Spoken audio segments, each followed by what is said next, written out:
There is a lot of pride behind the growers in Australia, in the region they're in.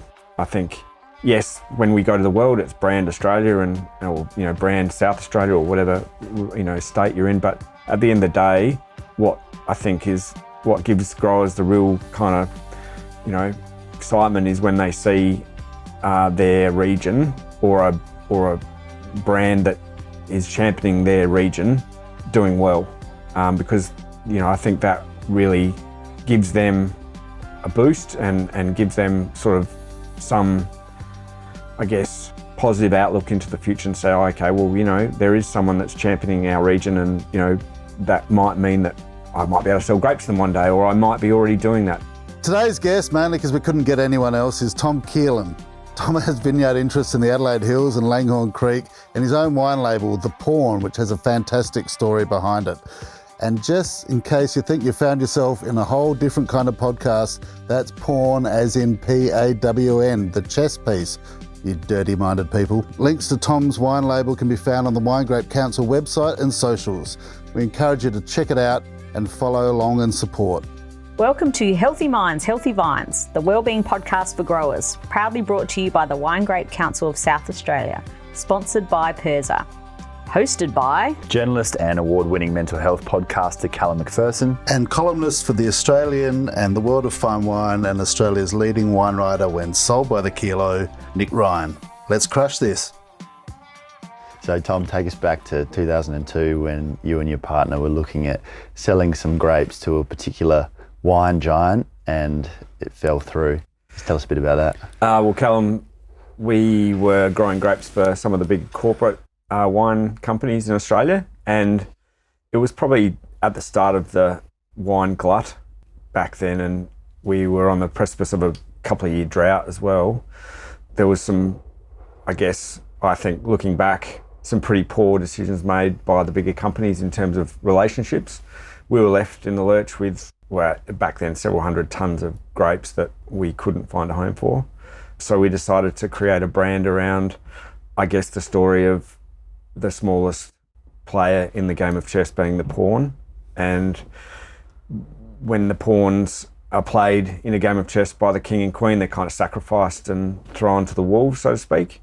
And we felt that if the pawns all work together, being the small boutique family-owned wine businesses in Australia work together, we could, I guess, you know, ultimately overcome and overthrow the kings and the queens that are kind of dominating the world wine, and certainly what I think the Australian wine scene presents to the rest of the world.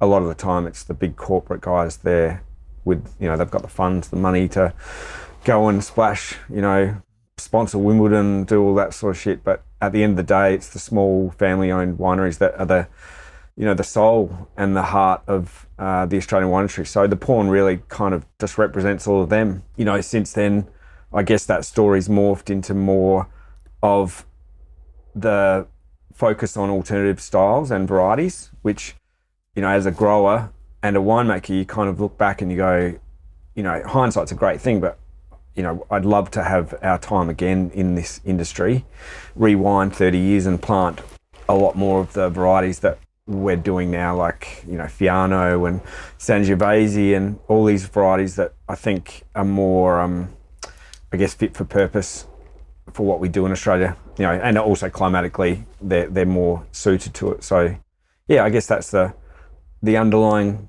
and the underpinning of the story of the pawn. So back then, were you told that your fruit wasn't up to scratch? Well, when I look back, we planted a lot of these varieties for them because they had, I guess, the knowledge and experience to see what they were doing with them in the Northern Hemisphere.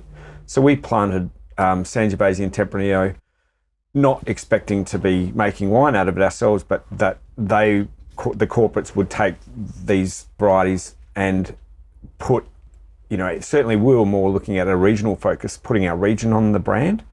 And that was a big thing, you know, 20 years ago, was when you sell your grapes to one of these corporate guys, are they going to be representing your region on the label? And there was a lot of push back then to kind of make them all generic in southeastern Australia or South Australia, or champion already prominent brands, regional brands like Barossa or McLaren Vale. So the smaller areas like Langhorne Creek and the Adelaide Hills were being used, I guess, as to prop up these labels, and they never put the region on the label, which I, as a grower, I felt, pretty pissed off about, because, you want your region to be well known.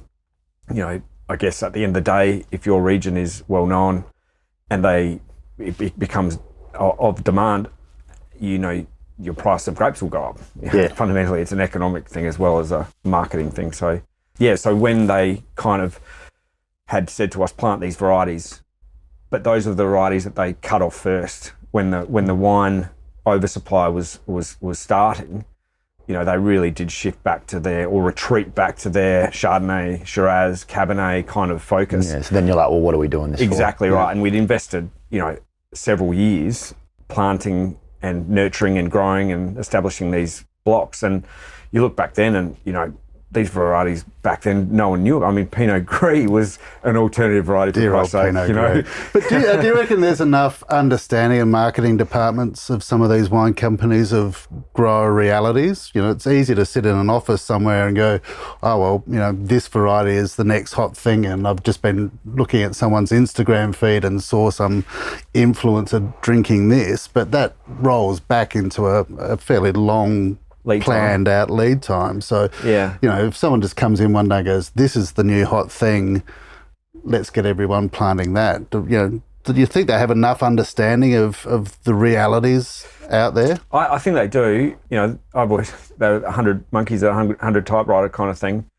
But at the end of the day, the thing that constrains them or stops them doing what we do is they don't have that flexibility or that malleability as a business. I mean, I guess for our businesses, we have a philosophy of zig and zag, which is if we can change our direction at any time, as long as we've done, the due diligence appropriate for whatever movement or deviation it is from the business strategy, then we do it. You take that risk, and it's a managed risk, but and sometimes it's a gut feel. I think farmers and growers do a fair bit on gut feel, and certainly the winemakers these days are doing a lot on gut. Varieties, styles, packaging, all of that. It's like, I kind of got a gut instinct this is going to work.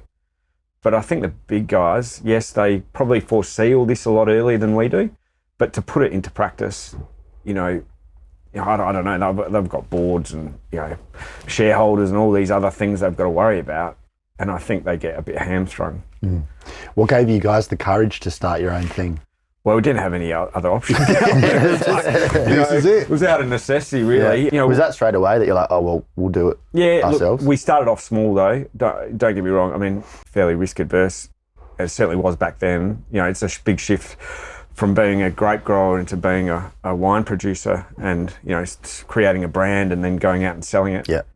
But I look back and think, that organic growth, and I use the term not in terms of we weren't organic, we are pretty close, not literally. But that sort of natural growth, I think, served us well over the period of time. It wasn't, we've had our challenges, and we've had to, as most growers have over the years, drop fruit on the ground, not pick a block, change varieties, all those things that have been stopping us from, I guess, a smooth pathway forward. Mm. Was there a bit of self-doubt there? Because it is a big jump, like you said, from one thing to another. Yeah, a little bit. I guess you always doubt, you always don't want your children to be ugly. And go into the industry, you are really bearing your soul, whether it be grapes, growing them, and having a winemaker from a corporate company come in and, pick the eyes out of your vineyard and tell you that you've got too many non-count shoots. Now, the grape growers will understand exactly what I mean there, or you've got too much green fruit, or, all these things that they can really have pot shots at you. And sometimes I think... and that's subjective as well. Yeah. It is. And how hard is it to push back on that? Because sometimes, they might have other reasons for picking apart the vineyard, and your vineyard better than anyone. Yeah. So how hard is it to push back? Where is the power in that relationship? It's like a Seinfeld, they've got they've got control in the situation. And unless you are growing the best grapes or grains or whatever it is, and You're going to cure customers out the door. Yeah, they need you more than you need them. You can basically say, oh, look, I don't agree with you, but unfortunately the balance is in their favour, and it has been. In a perfect world, it should be a relationship that's equal and that you work through those situations. And I could imagine that some growers, that just eats them away. Every year they get whether it's a young intern winemaker or a GLO coming in, a grower liaison officer coming in saying, we're going to grade this D grade this year. Now, you should bet your bottom dollar that there's a lot of reasons why they've channeled into that. It could be, they've got pressure from above to say, we can only allow this much A grade, this much B grade. And they've come in deciding it's D grade before they've come through the gate. Yeah. But then the grower thinks it's a reflection of them, and then how do you not lose that self-belief from there? Exactly right. And, this is on top of everything else that these guys are going through. It's not easy growing grapes. You've got all these other external influences to get these grapes, all right there at the end. And on the 11th hour, you get a winemaker coming in and telling you, no, your children are ugly. We can't put them into, and that's getting harder because there's other forces at the supply end, and also from the winemaking side of view, the logistics of harvesting all these grapes is becoming a lot more of a factor in how they grade your fruit, I think. When all the tanks are full, they can only take, I guess, what they need the most of. And, I guess it's the grape grower equivalent of a conspiracy theory, all this stuff's going on, but no one can really pin it down. No one can really call them out for it because we're all so desperate to sell our grapes. You're not the first grower to build a label, and you won't be the last. No. But how hard is it to go from having one job that actually is pretty full on and takes a lot of effort and a lot of input, to suddenly having 5 jobs? You're not just a grower, you're a winemaker, you're a brand manager, you're a salesperson. It's completely sort of transformative of your workload. Yeah. How hard is that to manage? It is a tough gig, but I look at it and say, how lucky I am that I have this diversity now in my job role, and that when you go to the market, the I guess the authenticity of the story then is, you've got from go to woe. Whereas a lot of guys out in the trade, whether they be sales managers or, brand ambassadors or whatever, they've only got, I guess, that at the coalface. They're only just selling what's in the bottle, and there's not that kind of story that... not as much to talk about. Yeah, and I think these days the marketplace, not all the marketplace, but a certain, I guess, segment is looking for the story. They're looking for that, I guess, reality check. Is this just a brand that's created from nothing, and, a critter label, as we used to call them, in the 90s? Is this just a bullshit label off the shelf, or is this actually, someone's actually spent some time making the wine and growing the grapes and designing the label and all those things, and not just Southeast Australia, which is everywhere, south of Gladstone and east south of of Bunbury. line, basically. Yeah. So, why do you think the story is so important to people who are going to be buying the wine? Like, why are we looking for that? I guess people want to champion the person behind the brand. Become part of, a follower, if you like. And I see that with a lot of brands that have, emerged in the last 10 years where they get a bit of a following and people are invested in them as much as, I guess, the person behind the brand is. And that's important because I think wine buyers are transient anyway. No one drinks the same wine every day or every night, or, people will migrate between brands. But I think you're seeing now that they're migrating between brands that they like, the people behind them they like. And great wine is all about sharing, and I think people might want to put a bottle on a table with their friends and tell I went and saw this winemaker, I've seen the vineyard, I spoke to the people behind the wine. They have a connection to it that they then take out to their friends. For the customer to be able to make it look like they've got some knowledge of the people who made it, and it makes it a bit more and a little special. bit of emotional ownership. Yeah, they'll see this podcast and I've got to have some of Tom's wine. Oh, that's it. This is Wink, wink. sales are going through the roof. But you guys didn't start your thing just for you though. Like, it seems like you're very passionate about championing small business generally. Why is that? I guess it's that feeling that the big corporate guys have been the face of our industry for so long, and it shits me to tears when I go overseas to sell my wine, and on the shelves all you see is these big brand wine labels. Now I get that they have to be there in some capacity, but when that's what most of the world knows of Australia, I kind of think, wow, they're missing out on all this other stuff. The quality, I guess, is the issue as well, is that, sometimes those big branded sort of generic labels that you see, they don't have the quality and the provenance that a lot of the smaller family-owned wineries do. And it would be great to have that patchwork of Australian wine, the boutique sort of family-owned guys being, I guess, what is put forward more. Yeah, because it's selling us short. Yeah, but often it's down to the factors that, A, we don't make enough to supply those markets sometimes, and B, it's really expensive to do that. But is there enough support for smaller producers to penetrate those markets, and to, is there enough framework for smaller producers to come together and try and get some critical mass? Yeah, it's hard because, say Wine Australia, which is our, I guess, marketing arm of our industry, they have a big kind of battle struggling, it's a balancing act for them because they have, the big corporates that, they obviously supply, great amount of funds into the Wine Australian coffers, and then you've got all the smaller guys, and when they go to present our story as Australian wine story to the world, they have to have both. Yeah. But ultimately, I think what will happen is that people will become less interested in that bigger corporate wine, and I think they'll be, when tourism comes back and people start travelling more, I think wine tourism is going to be something that is huge in Australia, and that people trying to find stories, they go on their adventures around Australian wine regions and they'll find those smaller guys, and it's just then a matter of trying to get the wine to them, whatever market they're in. So Tom, I mean, you're looking at the business from, a bunch of different angles, as a winemaker, as a brand manager and a salesperson, but fundamentally you're a grower at heart, and you must think a lot about, how viticulture in this country gets better and improves and develops. So, when there's research and development money around the place, if suddenly someone gave it all to you and said, you get to spend this money on making Australian viticulture better, where do you think you would spend that? That's the $64 million question, because that's about as all they'll give us.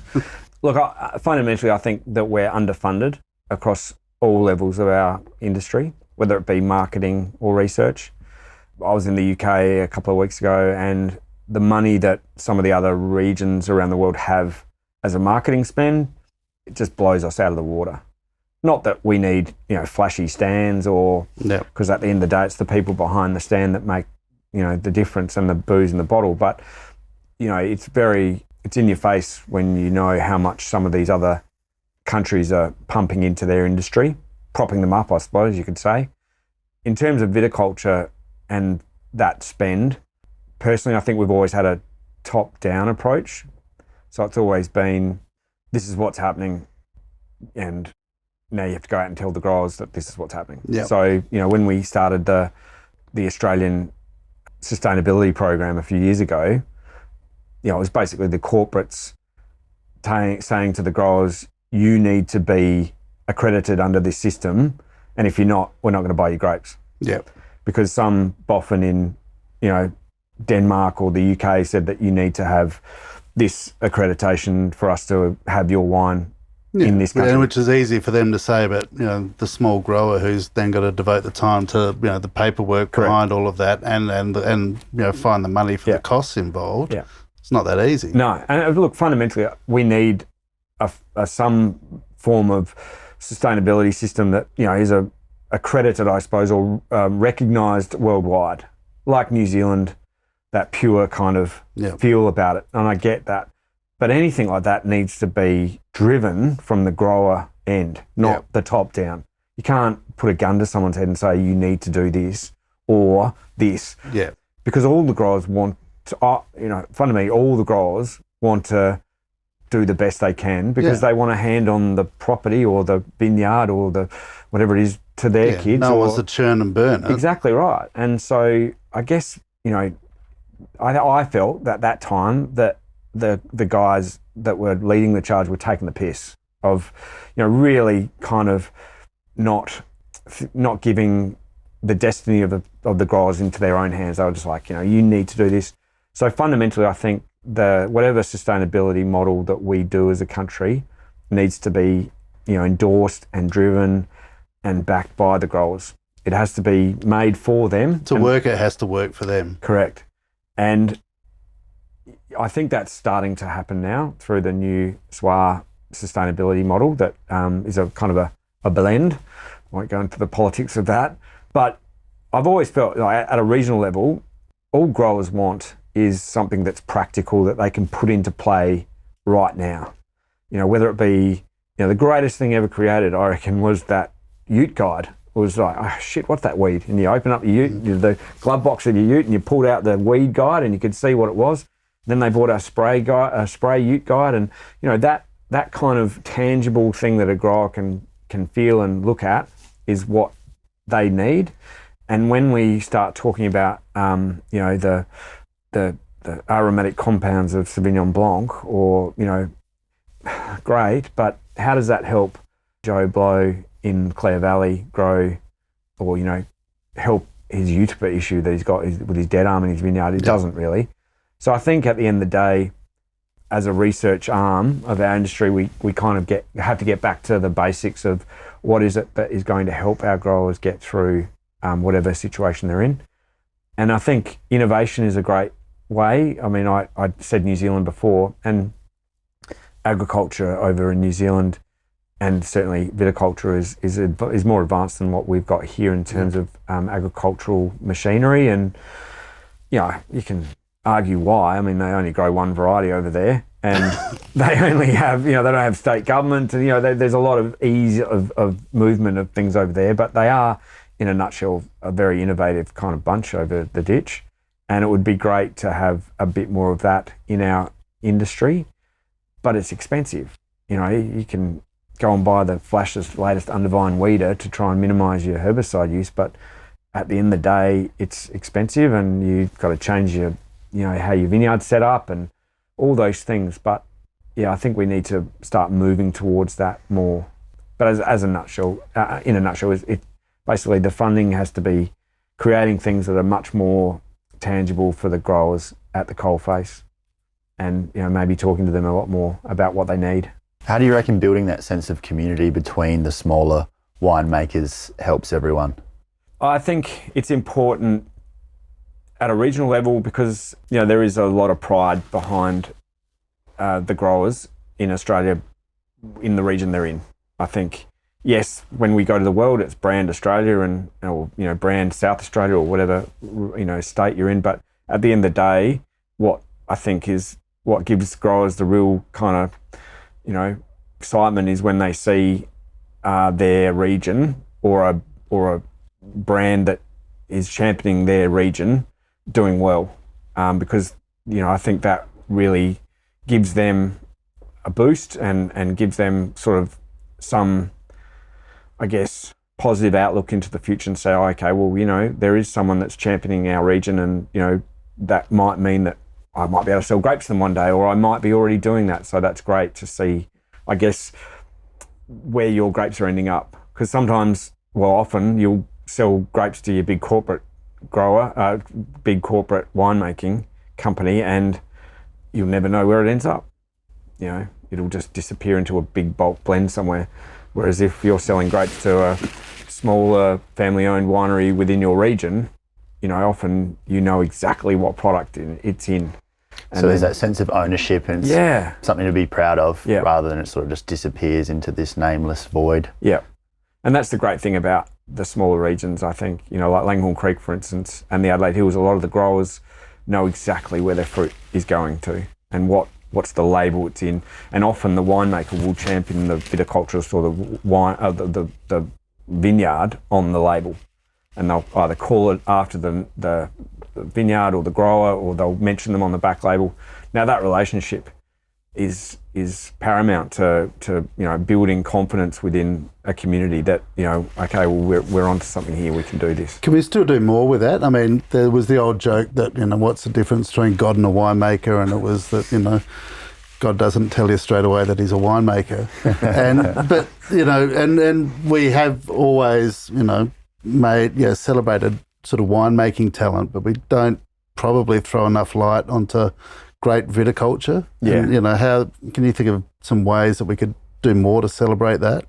I think we're getting there, Nick. I reckon, 10 years ago, having a Viticulturist of the Year award with Halliday would never have been how do you spell that, kind of thing. Whereas now it's much more regarded as, you can't make good wine with shit grapes. Yeah. It's simple. But yes, we can do more. And I see the other side. The bigger guys will struggle because just in terms of the size of their blends or the size of their, how many cases they make of a particular wine, they can't champion, one particular grower unless it's a very small production, but they can champion a region. Yeah. And that in itself, I think, is enough.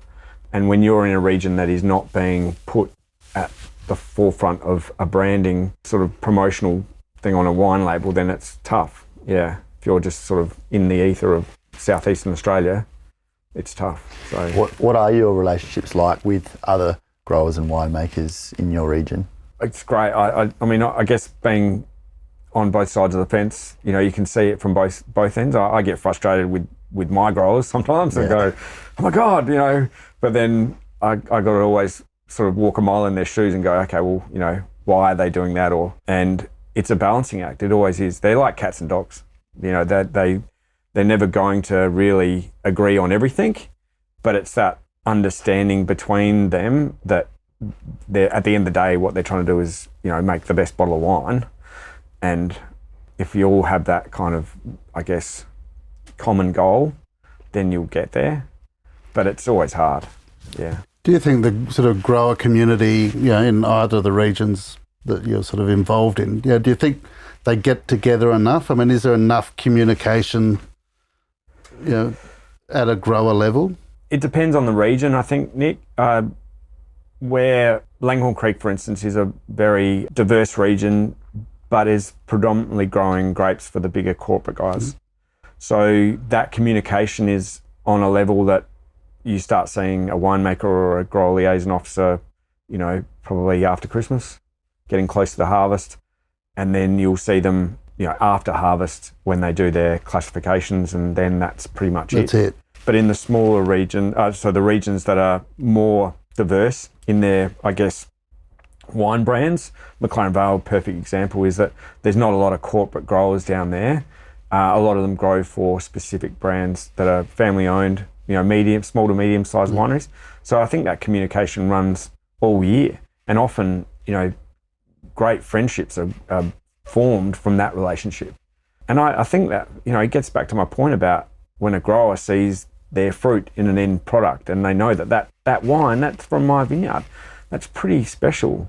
And I'm sure that gives them confidence that, okay, well, I can then invest in my vineyard. I can do the things that winemaker is expecting of me. Yeah, because, and it's a rising tide lifting all boats. And I still remember years ago going to a growers' day at Torbreck, and a lot of people have all sorts of opinions about Dave Powell, but one of the things I thought he did brilliantly at Torbreck was to keep all grower parcels sort of separate, fermented separately, and then to bring them all together to just line everything up. Put on a fantastic dinner for everyone. He used to fly Tetsuya down from Sydney to do dinner for all these guys, but just to have everyone there, tasting the wines and to see, well, okay, my neighbour made A grade, I was only B grade this year, so sit down with a winemaker and talk about what needs to be done to elevate that. Because that sense of community makes you feel like you're part of something, and it's not just you being insular and no one's appreciating the work that you're doing. Yeah. Because I think that's big for your sense of purpose, is feeling like it's actually going somewhere, it's being appreciated and people are noticing. Yeah. Yeah, because it seems like there would be that potential as well for it to be quite a lonely occupation if you're not finding ways to connect. Yeah. Yeah. What have you seen bring people together? In the creek, we do a lot of, we jump in the utes and go for a drive and see each other's vineyards. Now, that would never have happened 25 years ago. People would have been, the walls go up. What happens over this side of the fence doesn't happen over that side of the fence. It's very, there's some secret sauce that guy's got that we don't have or whatever it is. And I know it happens in a lot of other regions that, on a Friday afternoon, we'll grab a couple of roadies from the pub and we'll all jump in utes and we'll go around and look at all the vineyards. And, that, I guess, opens up some wounds in terms of, gee whiz, things that go wrong in a vineyard that your mates are looking at. But ultimately, I've seen the evolution of that over the last 4 or 5 years where, the warts and all approach is the best approach. It's like, I'm going to show you a block that I'm targeting for, Bleasdale Frank Potts, and this is, the guy from Bleasdale. They love this block, it's looking awesome, but I'm also going to show you my D grade block, which I don't know what's wrong with it, or I can't, throw enough water at it and it's still looking crappy, or it's got, all these, as I said, the warts and all approach is the best way. And I've found that, it's helped the group of guys that we're in, that we hang out with, that, things are, when you have that approach, that honesty, we're all doing the same thing. And we all have stuff that, oh shit, I stuffed that up, or I didn't do that right, or I don't know why I'm doing that, and it's that open door policy where I think that's assisting in their, belief in what they're doing. What impact does that have straight away on, someone who feeling pretty down potentially about a particular block, or you have that chat and then can you see that lighten the mood, or you just can tell it has that impact? Definitely, because, we're all honest and we're not going to sugarcoat it. And I guess the guys that we do that with, none of us have huge egos in terms of like, put the proverbial on the table and, this is it. It's like, come on. What do you mean by that, Tom? You know what I mean? There's not enough big enough table for you, Nick. So.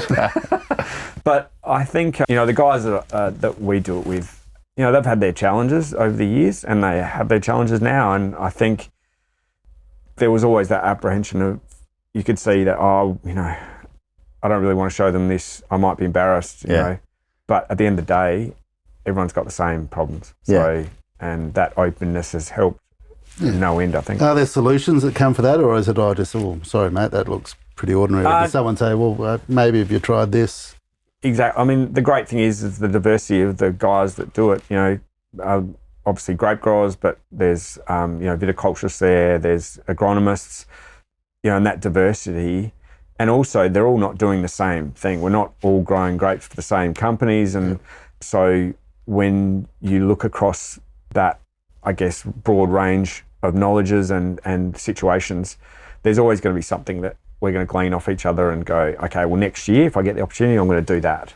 And that could be from, frost control or irrigation techniques to, canopy management. It's all a vast range of things that come up.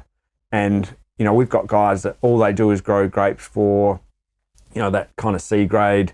They make reasonable money because they grow more tons per hectare. Then you've got the guys that are growing, the super premium stuff.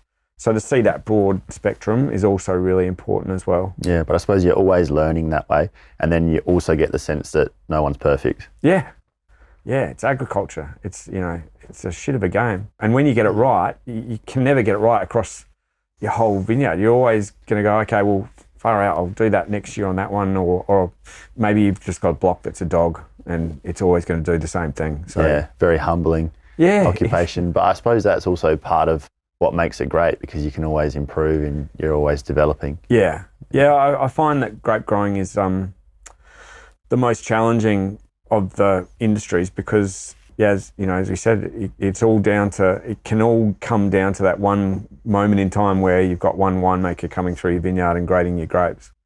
And it's just so, it's not like they can squash it and put it in a computer and it'll give them the analysis that compares it to their neighbour or, a block. It's basically, they stick a grape in their mouth and go, oh yeah, yep. Or, look at the canopy or whatever. And it's just so kind of, down to that moment. Pretty brutal that it can come down to that. Yeah, it's like somebody said once. It's like the dog racing. You know, it's like if the dog has a shit before it runs out of the thing. Well, it's like it's that the smallest of things can completely blow the whole thing. It's like But is that a problem when some of those bigger companies, they got fairly high staff turnover in their winemaking teams, and you're seeing a different person, year on year on year. I mean, it's really hard to then build relationships and have some understanding of your vineyards within those businesses. Look, there is some obviously knowledge passed on through the change of guard, I suppose, and you'd hope that can, I guess, be a baseline then if a new winemaker or GLO comes in. But at the end of the day, it's down to personal, and also relationships. I know people that have fantastic relationships with their customer, whether it be a corporate or a medium size, and that I think goes a huge way to improving, the outcome of their grapes, whether it be it's, sent to the right winery or it's batched with, grapes from another grower that, are A grade or B grade. It's not all down to what's happening on the vine. It can be as much as what's happening when you're, going and having a beer with the GLO or having a coffee with them in the morning or whatever it is.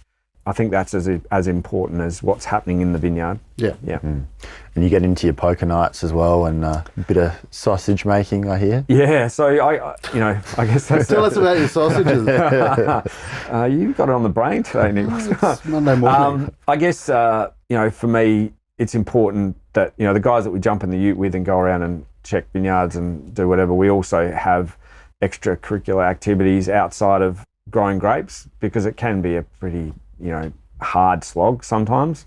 So we've got a group of guys in Langhorne Creek where every 4 or 5 weeks we'll have a poker night, and that's been running for Who's the dodgiest poker player? We've got a guy who's a fiery here in Adelaide. He drives down every day from Langhorne Creek to Adelaide. He's a fiery, and obviously firemen don't do much else other than, I think, play table tennis and sit around and play cards. And he is a gun. Like he walks away with all the cash. No. Sorry, the chips. But that in itself is a great release for these guys. It's very ad hoc. It's not the first Friday of this month. It's just whenever we kind of feel that the moment's right, and it's coming up in, I think, next Friday, I reckon it is. It's pruning's coming to an end. Everyone's had a pretty long, cold winter, and it was just, the text message goes out to the 10 blokes. Right, it's at this place or, someone's house, or, sometimes we go on a trip. We'll go over to someone's shack over at York Peninsula, and we'll have a weekend over there, and we'll play a few rounds of poker and go out and catch some whiting. Nice. That kind of thing is a great release, and there's not much talk about vineyards, which is great. There's a bit of to and froing.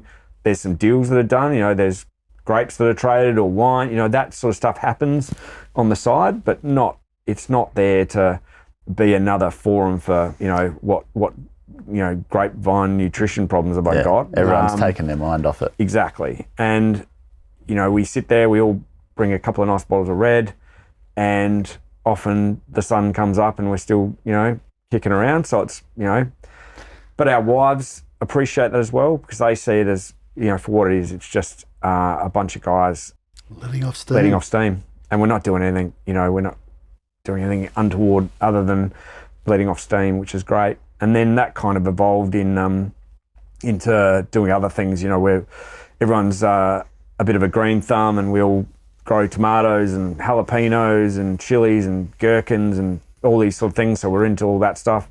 And then we, I think 4 or 5 years ago, started sausage making, which was, started off being, 10 kilos. And I think this year was 250 kilos of pork. Far out.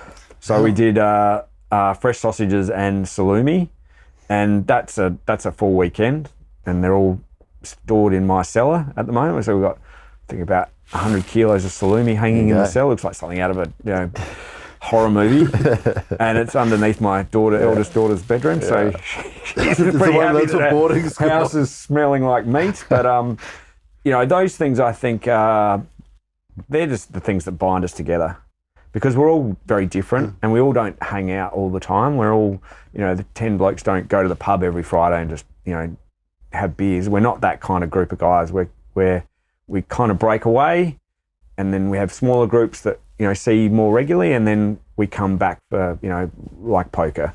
And it's perfect though, because it's not in your face, and you've got an activity to do together. Yeah. And it's sort of come if you want. Yep. Kind of attitude. Yeah. And I think that push-pull kind of thing has helped no end for some of the guys in the group, because, we've all been through our own personal challenges, and we've all got demons that we kind of push down and don't let out. But every now and again, at the poker night, it'll get pretty heavy and pretty deep in terms of, someone telling the group, or, it might be the guy sitting next to them, what's happening in their world. And I think that ability as a group to know each other well enough and know that, it's kind of that, code of silence kind of thing doesn't really, it's great. Do you think that willingness to open up and talk has sort of grown with time as you, spend time together? It's easier to open up and lay it all out? Yeah. And often it's the guys that you think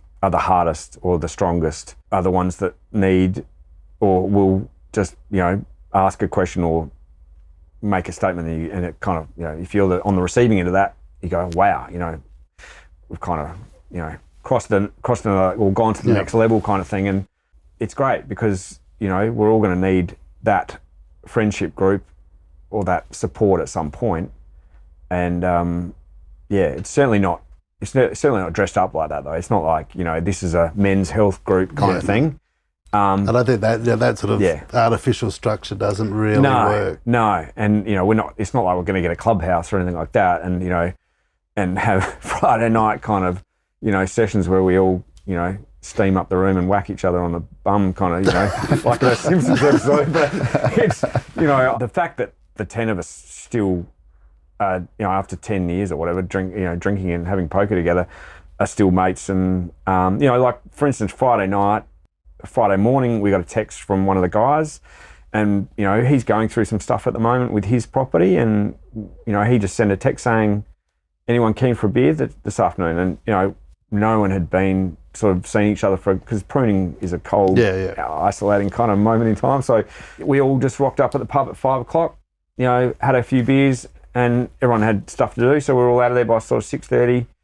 And, it wasn't like we went there kind of to group hug. It was just, we're there for each other. And just needed something, just a little mechanism to make it happen. Exactly right. And that's important. And I don't think it doesn't always have to be the group of 10 kind of thing. It can be a breakaway kind of couple that, help each other and support each other more closely and rely on each other, and that's what's happening. So. And when someone does bring something up, how is that received by the rest of the group? Like, are people sort of, are they a bit stumped sometimes, not sure how to respond, or you guys know each other well enough where you're able to?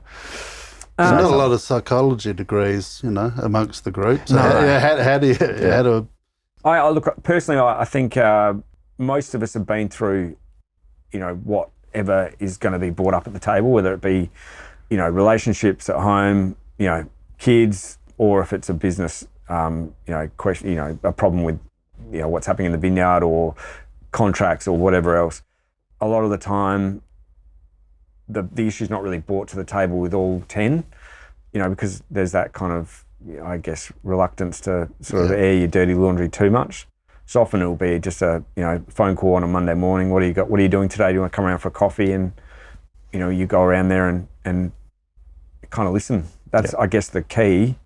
And often it's not having a solution to the problem. Often it's just hearing them talk through it. Yeah, and they know the answer. They can get it off their chest too, they know what the outcome needs to be for them to get through this, but it's just a matter of talking through it with someone, and it could be just to say as much of, that's what I would have done. Yeah. And that's enough. Because when you speak it out loud, that's when it actually either makes sense or it doesn't make sense. But I think that's an important point to raise, because people who are on the receiving end of that might avoid it sometimes because they feel like, I wouldn't know what to say. Yeah. And the point is, like you just said, you don't have to say anything a lot of the time. You just listen. Yeah. The person speaks it, they work it out for themselves, and then they feel like you were there to support them. I mean, look, you know, when you're talking about anything, most of the time you know what you would do or you are going to do. It's that positive kind of affirmation to say, from someone to say, yep, you're on the right path. If I was walking in your shoes, that's exactly what I would do. That's enough. So that's either encouragement, or if they hear it from you, they go, well, I need to change direction right now. Yeah, or it's that delegation of blame. Yeah. They've just shifted the blame onto you and you go, you told me to do that. I'm like, no. It's Keelan's fault. Yeah, no, it's, yeah, look, I think the next few years are going to be tough for our industry, and I think that support mechanism that we have, albeit it's not, as I said, it's not marketed or publicised as a support network, but I think it's going to be critical in the next few years with some of the guys that we've got in our group, that it's going to be tough. Yeah, and that's not just in Langers, that's going to be everywhere. Yeah, exactly right. Yeah, so how good is it to have a community like that, where it sounds like that wasn't the case in the past? Because I'm sure that makes a huge difference when the chips are down and people need some help. Yep, definitely. And, you know, whether it be making sausages or, you know, playing cards or going fishing, anything like that, I think is enough of a, I think it's enough of a buoyancy vest to hold someone up and not drag them down. You know, that I'd hope that, you know, anyone within our group of mates is understands that the support is there at any level, that it's not going to get as bad as they think it's going to get. When have you needed help along your journey? Daily. Look, I've been very lucky. I've got a very supportive wife, and I've got a really great group of mates in the industry. And not that I've kind of ever, I think, you know, sat down with any of them, but it's just that kind of just talking. I've also had from day one great relationships with the growers that I work with. You know, David Blows, who was my primary grower for several years, you know, I'm good mates with him. And, you know, I think that understanding that you have at that mateship level can, I guess, get you through the harder times come vintage time when, you know, it gets a bit pointed. And also in a business sense, I've had, I guess, a mentor that I've had for several years that comes and meets with me twice a year at a more strategy kind of level. And then every couple of months I'll go down to Adelaide and spend a couple of hours with them and just, you know, basically open book policy. And that's helped no end, because, you know, when you're juggling 50 balls in the air, and I find that, you know, you work in the business far too much, and, you know, it's that old saying, you got to work on the business, not in the business, and it's true. You spend all this time on the kind of the mechanics of your business and not any time on where you're going and how best you should get there. And I think that's important, and I think growers need to do that as well. They need to really, you know, when you're out in the vineyard pruning, you feel like you're being productive because you know, oh, well, I'm pruning, or you're slashing, or doing all this, but are you actually working on your business as productively as you can? Often it's better to pay someone else to do that if you can, and spend some time with some clear air and blue sky thinking about, you know, where is this business going? Where's my vineyard going? Can I do something else? Can I diversify other varieties or other horticultural enterprise? All those things that, I guess, when the industry starts getting, you know, a bit tighter, growers have to really start thinking a bit more like that. And then there's your personal life as well, so there's a fair bit to manage. Yeah. Is there a time that sticks out where you struggled particularly? I guess when I left my family's business, which, you know, was safe. I was running a lot of vineyards. We had a successful contracting business, and we had lots of contracts that were, you know, long term, and, you know, I could have probably sat in that seat for 30 years and, you know, would have been, you know, and I was happy. You know, there was nothing really that I kind of considered to be bad about my situation. But when, you know, you get that kind of feeling in your belly that, oh, I need to do something else for myself, that was a big step. leaving the nest, so to speak. And and it wasn't going out necessarily easily understood within the business because, the logical thing would be, Correct. It's good here, why wouldn't you stay? Why would you take the risk on something else when everything seems so sorted here? Yeah. And it was interesting because I was on the precipice of leaving or not leaving for, probably 6 or 7 months. And then someone in the industry that I don't know very well, who's quite well known in the industry, approached me out of the blue and just said, "You've got to do this. That's your destiny." Or I can't remember exactly what he said, but it resonated quite strongly with me because I was thinking, God, he did, who A, why, how does he know my situation, and B, why does he feel necessary to come up and tell me that? And Wine Yoda. Yeah, well, he did. It was a bit like that. He was like, You look back, he was gone. well, I look back and I see what he's done with his life. Oh, Jesus, he's doing all right. That was the push that I needed to just say, fuck it, just do it. I look back and that was probably a time where I was really kind of like, shit, am I making the right decision here or not? Having that conversation, the hard conversations with my wife about leaving the business, her family, my family, it was all pretty hardcore. Do you remember what she said to you at that time? I know what she said because you've told me. But yeah, off you go. She was supportive, but she certainly felt that if I had to do it, and I felt that it was for the best interest of me, not in so many words, but but obviously it was hard because the dynamics of where we were was quite intense, and the family structure of the business and everything. So, but we look back now and you go, well, we can't really remember what life was like when Tom was in the business. It was kind of, we've all moved on, and I think we're all in a much better space, which is great. Yeah, and you can look back and be satisfied that you made that call and it turned out to be the right thing. But at the time, you don't know. But that's where the bravery comes in. Well, I don't know if it was bravery or whatever, but I guess, I look at the situations that some of my mates are now have got ahead of them in the industry.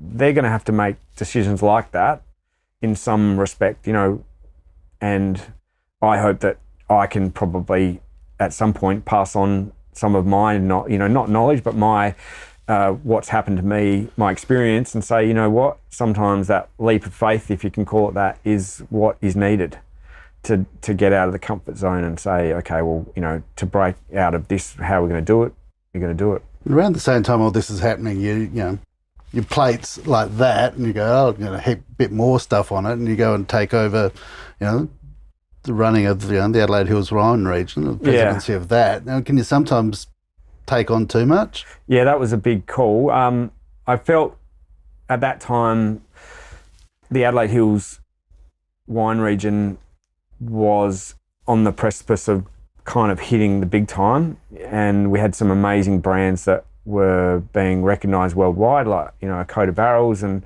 some of the guys like Shaw and Smith and all these guys. The Adelaide Hills brand was getting bigger, but structurally and financially, I think it really needed someone to come in and kind of just rein in what was going on. And I felt that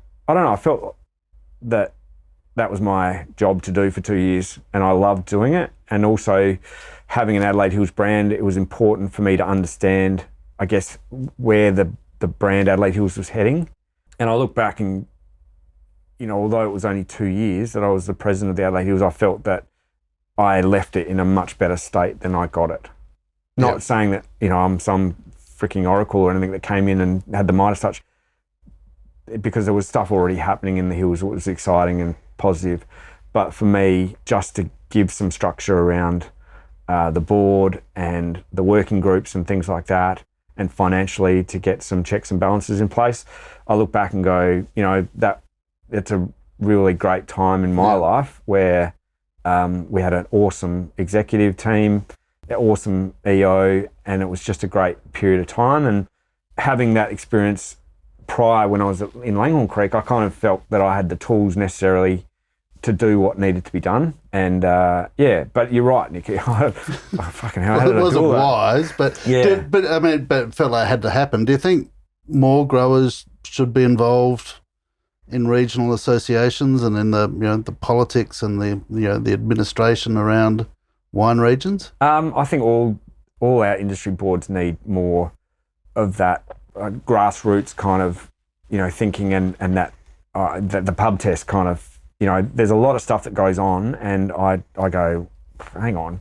If I walked into the Langhorne Creek pub and said, oh, guess what, guys, this happened today at the meeting, and this is what funding is happening here, or this is what this, they go, really? What? That doesn't sound right. There needs to be more of that in our industry, because it's becoming a lot more bureaucratic.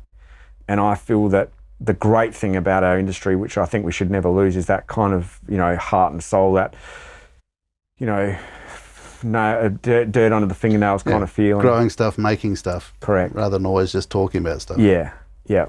Sometimes I think a lot of stuff gets lost and a lot of money gets spent in places where it shouldn't be spent, because there's just not the right people in there just saying, hang on, that sounds like bullshit. Hang on, I'm pressing the bullshit button on that. Yeah, and if anyone thinks, oh, well, I've got no power or to influence this, or it's all just going to happen around me, but that's not necessarily the case. No. People can actually get involved and make some change. Yeah, and it's not exciting stuff a lot of the time, and there are these, bureaucratic layers that I think now we have to work through from, regional level going to state level, then national, and that has to be streamlined a lot more. And that, comes back to, the funding of our industry and all those things. It just needs to be a lot more streamlined so that people understand it better, and then they're less, I guess, opposed to getting into it at either a regional level or a state level.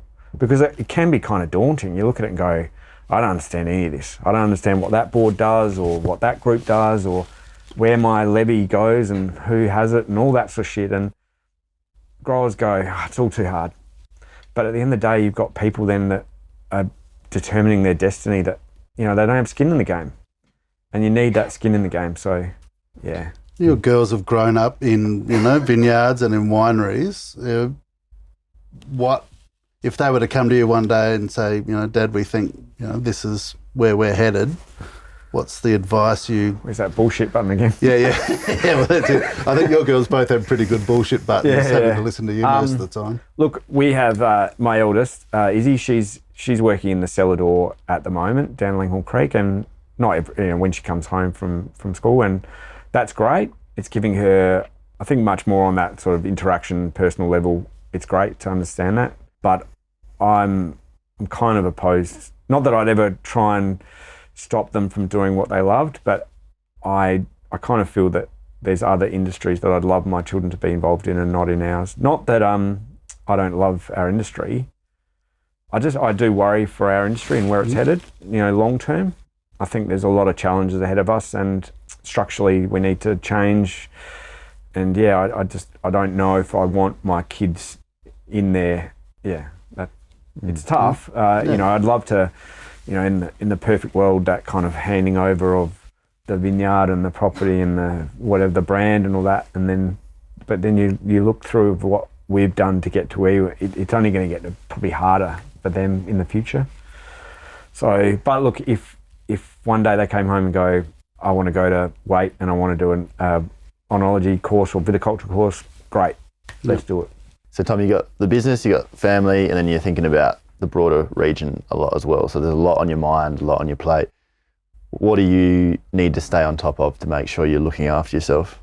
It's just having a good group of mates that I can rely on if I need them. Having a strong family connection, making sure that my kids are happy and my wife's happy.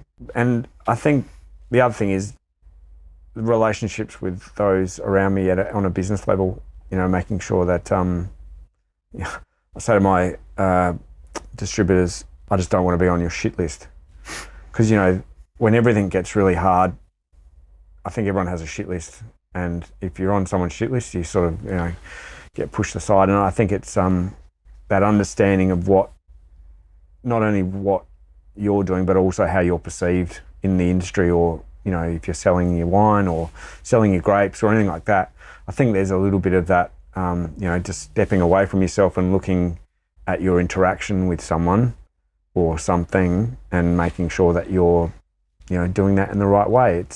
You can get ahead without being an arsehole. Yeah, Yeah, it's a bit of that slowing down and thinking before you speak a bit and going, okay, well, you don't want to make it so it's like you're manipulating a situation and, kind of, thinking about it too much before you go into it. But it's also when you're talking with someone or communicating or, I look back and, people that write emails and they use, large caps and you go, oh my God, it's like they're yelling at me, it's like, you've just got to kind of look at yourself and go, am I interacting with this situation in the right way? And so often, you can't help it.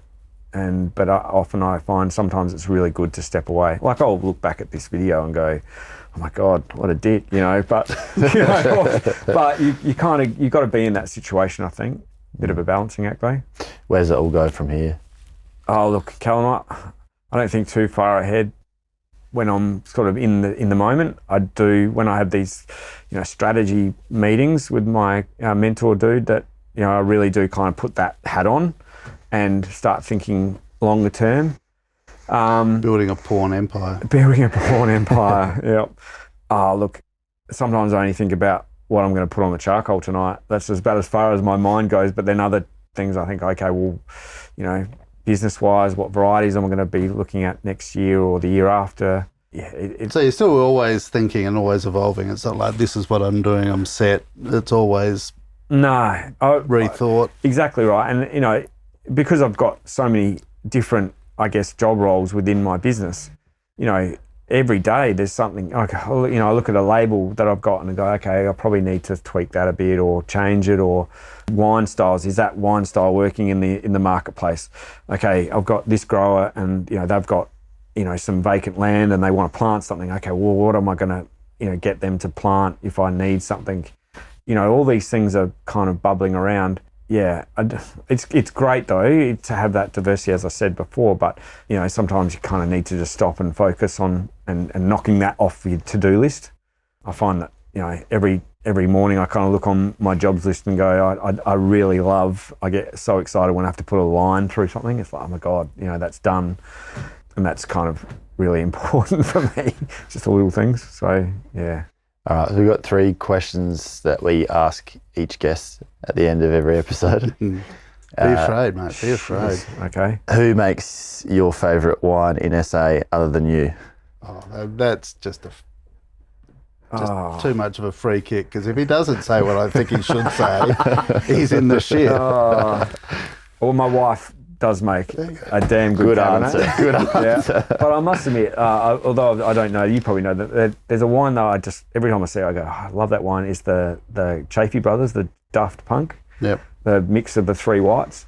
That's my favourite white, I should say. Yeah. So, but my wife's Cabernet, I have to say that. Yep. Red or white? Yeah, that's a good question. I love Chardonnay.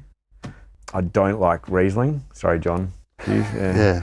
Gives me heartburn. I was like, what's wrong with you? Yeah, I know. But red, I think Sangiovese, any of those sort of, warm and northern hemisphere varieties like Sangio, Tempranillo, all those I love. So yeah, red. And what makes South Australian wines unlike any other? The people. That's such a Gumby response. But it is. I mean, I just think... Say? No water, lack of water, too hot. Heat. You go to some of the other regions in Australia and they're fantastic. I mean, Margs is an awesome place and, there's great spots in Victoria and stuff, but I just think the personalities we've got in this industry, yes, there's some dickheads, but generally speaking, they're all really top people and they are all happy when you're doing well, just as, you're happy when they're doing well. I think that is a very unique thing in South Australia. When someone wins, 10 trophies at the local regional wine show, thanks Greg Fowler. Yeah. Everyone's freaking happy because it's a great thing to see other people succeed. And I don't think you see that in a lot of other regions outside of South Australia. Yeah. So I think I'm right, it's the people. Sounds Gumby, as I said, but... go out on a twee note, that's great. Well said, mate. We'll leave it there. Thank you. Thank you very much. Thanks for listening. Head to the Wine Grape Council of South Australia website for links and further resources. This is part of a bigger conversation, so feel free to share this podcast with your mates and look after yourselves. Cheers.